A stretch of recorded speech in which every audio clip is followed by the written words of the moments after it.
So we've got, I don't know, 20, 25 minutes, and maybe it'd be a good time to open it up to the floor. I've got many more questions, but you probably do too. Yes? Hi, I'm Lee Aitken. I've been a magazine editor for 30 years at least, including at the New Yorker, so I noticed when all three of the magazine award winners this year at the New Yorker were women, and now I see three women winning this award. And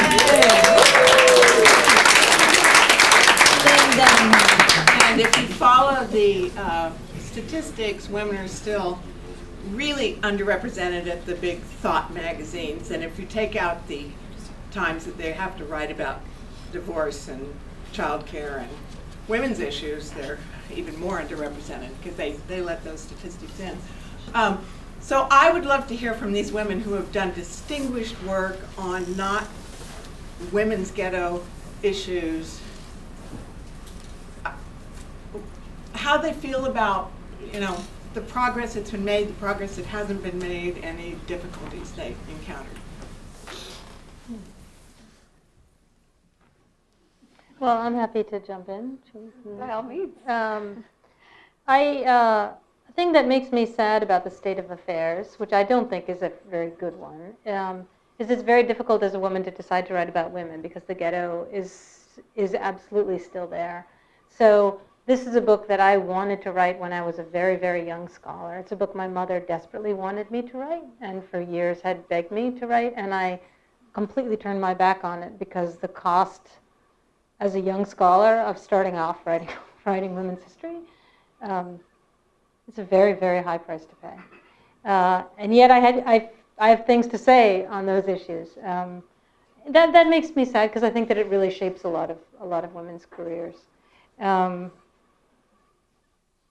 That said, among the many, many thanks that I would give, above all to my mother, who didn't live to see the book published, which is a source of great regret to me, is actually would be twofold. One, Harvard is a place where I have felt enormously supported in all of the work that I do, even though institutionally academia has, in fact, one of the poorest records for gender equality.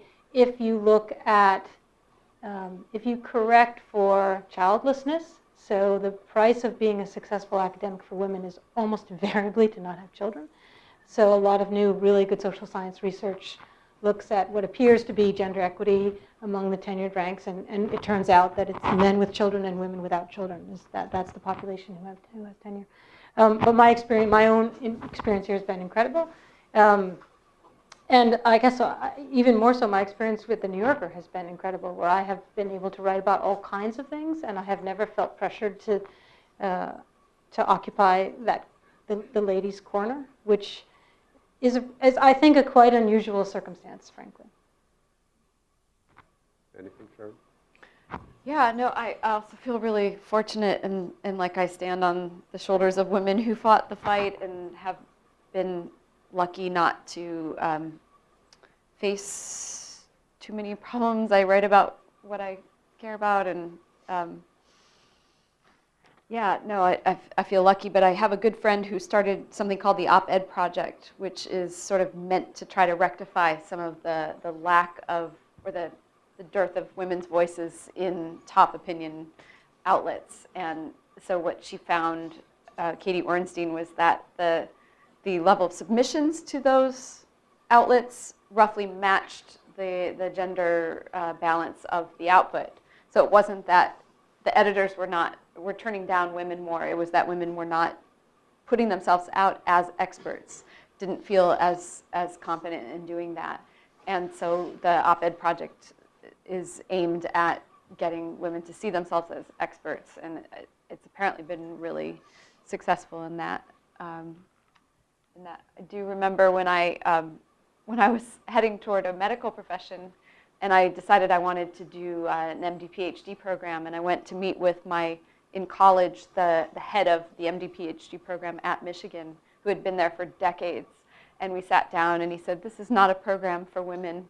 That's probably the only baldly, I was going to say racist, sexist thing that had been sort of said to my face. But he's like, you'll want to have children around the time that you're in your training, and this is not good, and we invest all this money in training women, and then they go off and have kids. I went off and became a reporter, but so yeah. And I question the legacy of that too, of not having, now speaking of it from a historical perspective, digging through archives and seeing planter after planter in the Mississippi Delta, these white landowners have like 4 or 5 biographies, autobiographies. I mean, their life is so well chronicled that I know everything they eat. But there's all of these missing voices, and I don't think we've rectified that yet. And I'm, not just saying we need more women's stories in here, but I think you have to have the character of the writer shapes the questions that they ask and the world that you see through them, and I think that's a crucial thing that we should fix. Just for the people that are trying to write the book I'm writing 200 years from now, I want more women just so that they can do the work effectively. Well, it's like you're saying the same thing. Yes. I have a question for Sheri Fink about what must have been the difficult psychological transaction of reporting your book. You must have had, you asked them to tell you about the worst experience of their lives and to tell you everything about it. And how did you handle that?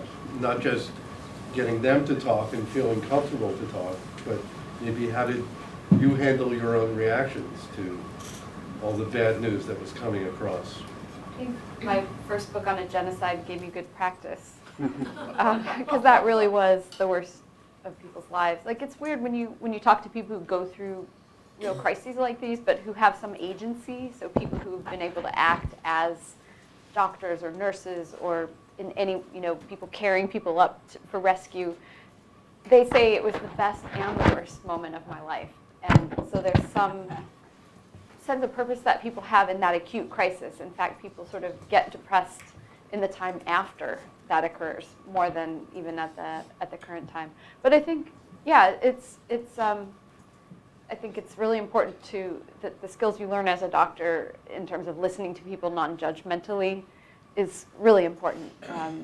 That as a scientist, learning to just be looking for truth and not be swayed by your own theories is also really helpful. And I think people appreciate being heard respectfully. On the other side, we used to think, for those of you in the psychology field or the medical field, that people who debrief after going through something traumatic, that's actually therapeutic for them.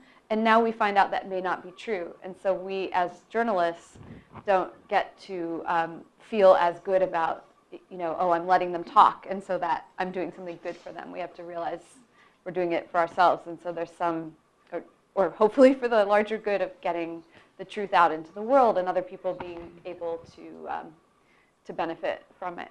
So I see another the World alum there too, Lisa Mullins. Were there people who would not talk to you? Yes, there were people who wouldn't talk. There were people who think also in investigative journalism, there's a moment when people can talk, and you look for that moment that it's right for that person. And so when I first started out, also having the benefit of working on a book-length project and having many years, there was a grand jury investigation. A doctor and 2 nurses had been arrested. Nobody was talking. Everybody was lawyered up. Over time, things changed a little. And it was also the case that certain people were really brave, and they were willing to say, I did this thing, and here's why. And that was, I really salute them for that honesty, because it put a couple of them in legal jeopardy. Yeah. We're taking the next question. Yeah, we're deputized to take questions. Last one also of you about the book, which your book 5 Days of Memorial, which I thought was a really moving and important book. And what struck me about it was that although you were really striving to be non-judgmental, I took away a lot of judgment. I felt that what happened at Memorial was wrong, was morally and ethically wrong. And I was very surprised when I heard you speak in Miami, actually, that so many people in the audience actually didn't feel that way.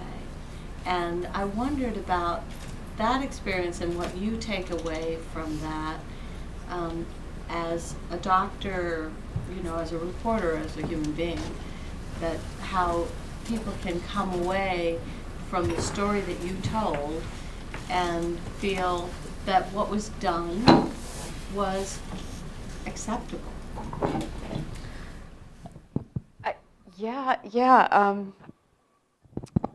I guess I had heard a lot, you know, there was a huge amount of support for the health professionals in New Orleans because of the larger context in which their actions occurred.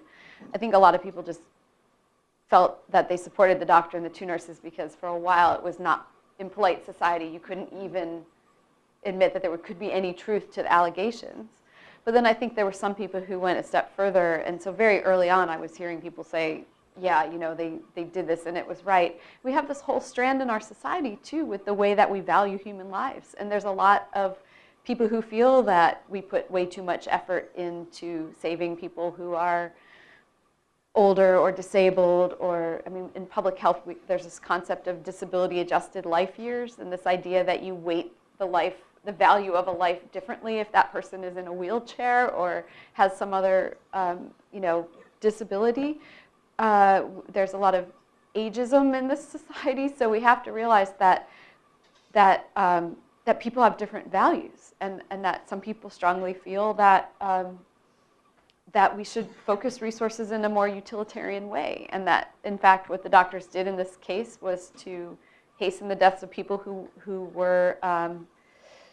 maybe didn't have so much value to their lives at that point because they were so old or sick, or they might have had very little time left, and that saving others made sense, and that this was the merciful thing to do for the people who were left behind. So that, you know, there's a lot of people who look at the world that way.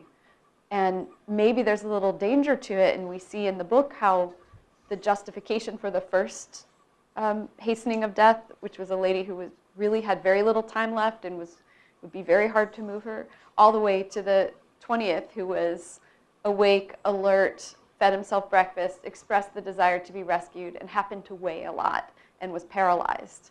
And people gave up on the idea that he could be saved. And so, I don't know, it's really complex. And Sheri, I'm not surprised how that did people have different takeaways from it. How did the justice system, in your estimation, cope with this dilemma that you just described? Because once we turn to the end of the crisis and the beginning of accountability, the first thing that happens are the plaintiff's lawyers, the sore-back lawyers of a familiar Louisiana type, start looking for clients to sue everybody for everything. And from that kind of unpromising beginning unfolds justice. So what's your verdict on how the justice system functioned in holding people properly to account? You know, I actually didn't, like, to me it's less interesting whether or not people were sent to jail for the rest of their lives. To me, the more just like what we learn from it for our own actions is more important. But I think the justice system was terribly dysfunctional. I think particularly the civil trials just put people through, they were just settled like a year ago. And these families that had lost people who sued the hospital for a new concept of liability, which is failure to prepare for a foreseeable disaster. And they you know, some of the hospitals down there were held responsible and ended up paying settlements without admission of responsibility. But those cases just ground through the courts, and ultimately people got very little money. Some of the children of these people who felt that they were fighting for justice ended up feeling like they'd given up their lives for years to fight this fight, and you know, it was just drawn out. It was like the Full Employment Act for attorneys down there, and justice moved very slowly. Until the BP spill came along, right? Yeah, exactly. So we'll take one or two more questions. I wanted to draw Jill out on something that she said, but never had a chance to really bring all the way forward, which is this is this very interesting dilemma of writing a history based on what's absent in some important respect. And you mentioned the problem of who's the candle in the room. But you also said in your first remarks that by the end of the book, Jane is this very pleasing to you, exciting, kind of radical, and she does provide enough of a voice toward the end of her life about politics, about public affairs, to carry your choice through all of these difficult kind of dilemmas of construction.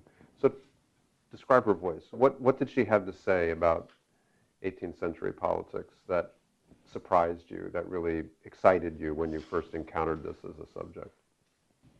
Well, so she really did believe in providence. So everything happened because God had fated it to be so. And when you're surrounded with death, there's great comfort and solace in that system of belief. And she found that comfort and solace in in the wake of the deaths of her children. But there's this moment in her little book of ages. It's 1767. And 4 members of her family have just died in very quick succession. Her husband and 2 of her grandchildren who she's taken care of, and her favorite daughter of all. It turns out they all had tuberculosis. She didn't understand this. She writes, it's the last line she writes in her little book of ages. She says, God, what have I to give more? Quoting Job, may I never be so rebellious as to refuse acquiescing. And she stops writing, and the rest of the book is just blank. There are like 6 pages left, and they're blank. It's immensely frustrating as a historian. Like, oh man, you had the paper, you had the ink. Like, what happened next? So like you know how to write, you know how to read, you have all the supplies. Please leave something behind. But I think that she couldn't actually write another word in that devotional book, prayer book, because she had actually begun to question her faith. And among the reasons she comes back to her faith, but there's this moment of a real crisis of faith. And part of it is because at that point in 1767, Boston has just been through the Stamp Act and the Stamp Act protests, the repeal of the Stamp Act, and the passage of the Townshend Acts and the protests over the Townshend Acts. And when her husband dies, and even while he's dying, she's filled her house with boarders to take in money. And the boarders are the members of the Massachusetts Colonial Assembly. They're the guys who are passing all the non-importation agreements. They're the Sons of Liberty, are basically living at her house. And so she'll write to Franklin and she'll say, well, here's what they said at dinner last night. And she'll say, I love to hear of politics, though I would never think to write of it. You know, she's reporting him on stuff. She's really taking in what she reads the newspaper avidly. She's like a news junkie. She's living with the Sons of Liberty. And she's actually begun to think that maybe men in power actually have some role in the fate of the lives of the people around her, including her children who are dying basically of poverty and starvation and disease that's untreated and untreatable. And that is really phenomenal. Like that is in an old-fashioned kind of throwback way, not intellectually fashionable thing to say. That is modernity, right? Like that is actually her. It's not a secularization. It's actually her attempting to straddle her faith and her sense in the power of individuals to control their own lives. And so then it's at that moment that she decides, and she writes a letter to her brother, and she says, what I really only want to read now is books about politics, so can you send me some? And then she becomes obsessed with reading political treatises. And she's reading political philosophy. She's reading quite erudite books of political philosophy. Like just reading the great works of the Enlightenment as they're being written, like these are new on the bookshelf. And she's reading them because she's trying to reconcile, the pre-modern and the modern world, and both believe in God and that these things happen, and there's nothing that you could have done about it, but also to kind of think maybe there could be a different way of thinking about the ordering of resources in the world in which this, and that's I find very exciting and completely surprising, because we have this kind of crackpot founding father history, pop history, right? That people kind of carry, like most of us, what we know about the American Revolution is like Johnny Tremaine, and the HBO John Adams series. Like we actually like are, and that's understandable, but I don't want to go back to the 18th century. Like I don't find it cute or twee or quaint. I actually find it devastatingly a devastatingly sad time, the kinds of suffering that people endure. But the courage of questioning the ordering of society that comes from the sheer intellectual work of reading and thinking about ideas. I just love the dignity of that for someone who's living this scrappy hand-to-mouth existence. That's great. That's great. One last question. Yes. This is kind kind of a technical question, but Adrienne, did you find the lawyer, who was the lawyer for your family, and did you find any descendants? Or relatives? Yeah, I found descendants of just about everybody, which was a miracle and a half. But the lawyer is an Atticus Finch of a guy. I mean, he was the governor of Mississippi. Earl Brewer. He was the governor of Mississippi in 1911. So for him, right when he took on their case, he had the most miserable version of a Senate run. I mean, he didn't get a single vote. It was just terrible because he was this. Because after he had represented the state, he took. What was his motivation? Why did he do this? I genuinely believe that he had a sense of wrongdoing.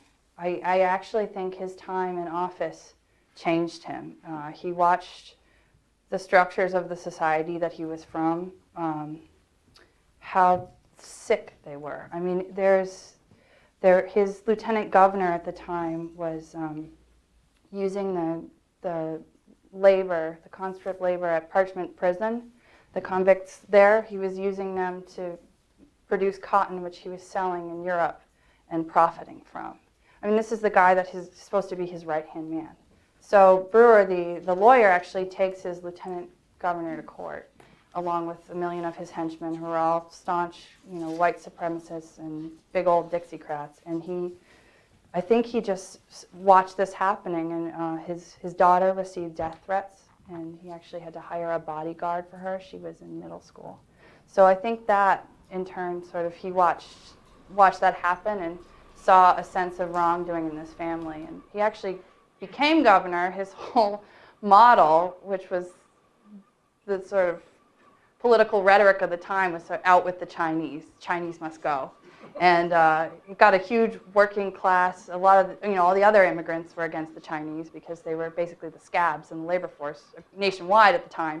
So he climbed to his power sort of on the backs of saying, we want to get rid of the Chinese. So I question whether there was a little bit of guilt in himself from that. He never writes it in his letters, but... But is there, it can cut both ways, of course, because it could be, it could be that he's hyper racist and he's saying that Chinese are not black, they're not black, right? Well, yeah. I mean, he wrote the testimony for the father who filed the case. So, and the testimony does say, our daughter, we know she's not white, but she deserves the same rights. So, I mean, yeah. So he's sort of the candle in the room moment. That was a struggle for me because as a governor, you have a million things written about you. So there's a lot of him, and he's working his way into the book more and more as I'm doing this, just because I can't ignore the guy. He's so fascinating. Great sense of humor too. He always wore a Stetson hat. Any picture of him, he's wearing this huge Stetson hat. Like, who does that? Maybe more in those days than now. Unless you're selling cards. All right, it's 8:20. You've been very patient. Thank you very much. It's always good to hear talent like this talk about their work, but on a happy occasion where they also get a big fat paycheck and lots of warm applause from their friends and family, doubly so. So let's end it with one more round.